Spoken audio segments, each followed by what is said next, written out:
हम इस चुनाव में भी, लोकसभा के चुनाव में भी कुछ गारंटियां लाए हैं जो हम देश भर में लागू करना चाहते हैं।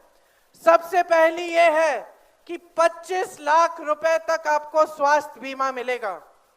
मतलब 25 लाख रुपए तक जितना भी जो भी इलाज कराना हो वो इलाज मुफ्त होगा। ये हमने राजस्थान में करके दिखाया है।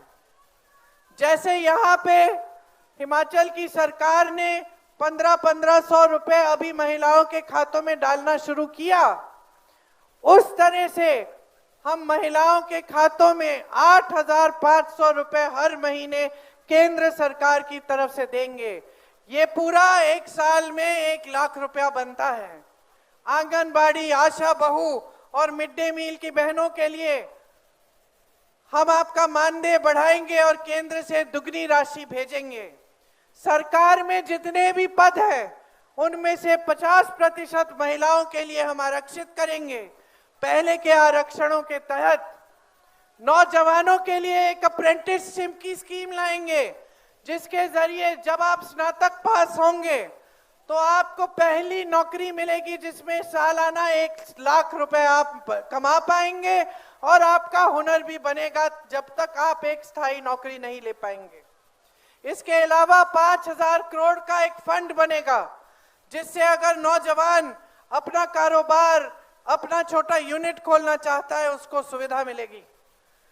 30 लाख सरकारी पद जो मोदी जी ने खाली छोड़े हैं वो हम आपको भर के दिखाएंगे।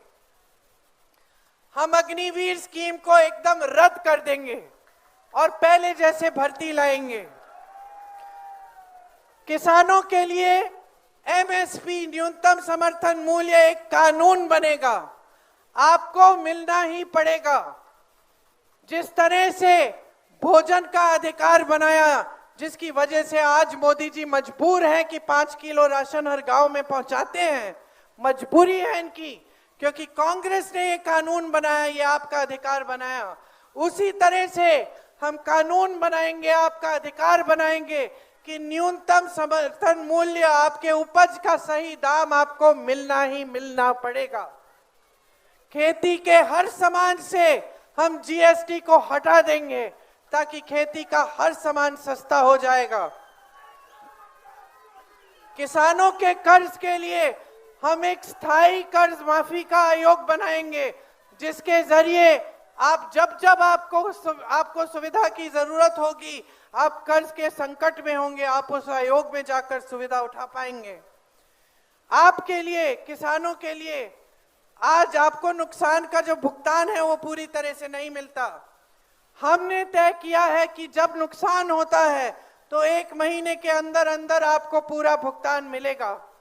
श्रमिकों के लिए 400 रुपए प्रतिदिन से कम आपको दिहाड़ी कोई नहीं दे पाएगा। इस पूरे देश में कानून लागू करेंगे।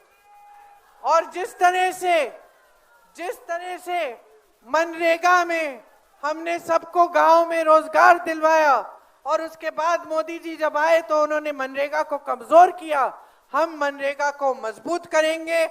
और जिस तरह से गांव में हमने मनरेगा लागू किया, उस तरह से शहरों में भी हम शहरी मनरेगा लागू करके आपको 100 दिन का रोजगार का अधिकार हम देंगे।